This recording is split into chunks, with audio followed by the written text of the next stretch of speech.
कहानियां इसलिए सुनाई जाती हैं ताकि उसके पीछे का जो अर्थ होता है उसको समझना ज्यादा सरल हो जाए।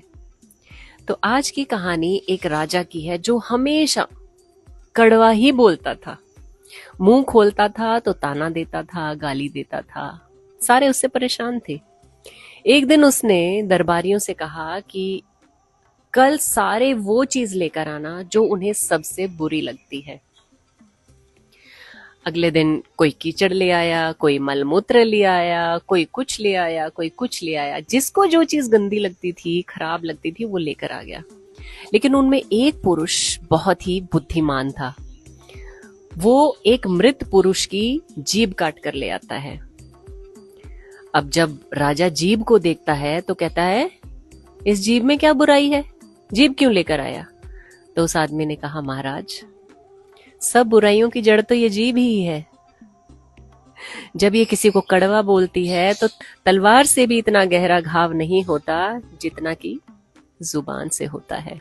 तो राजा को बड़ी शर्मिंदगी हुई, क्योंकि उससे कड़वा तो कोई और बोलता ही नहीं था, लेकिन वो चुप रहा। तो उसने कहा कि अब अगले दिन सारे वो चीज लेकर आओ जो सबको सबसे ज्यादा अच्छी लगती है। अगले दिन सारे के सारे, कभी घी, कोई दूध, कोई शहद, कोई फूल, जिसको जो भी चीज अच्छी लगती थी वो चीज लेकर दरबार में पहुंच जाते हैं। लेकिन वो आदमी फिर से एक मरे हुए आदमी की जीभ काट कर ही ले आता है। अब राजा उसको देखकर फिर हैरान हो जाता है कि भाई, कल तक तो तू कह रहा था कि ये जुबान ही सबसे कड़वी चीज है, और आज तू कह रहा है कि सबसे मीठी चीज और सबसे अच्छी चीज जुबान है। तो वो आदमी कहता है, महाराज, यही तो बात है। ये जुबान जब कड़वा बोलती है, बुरा बोलती है, तो इससे बुरी कोई चीज नहीं होती।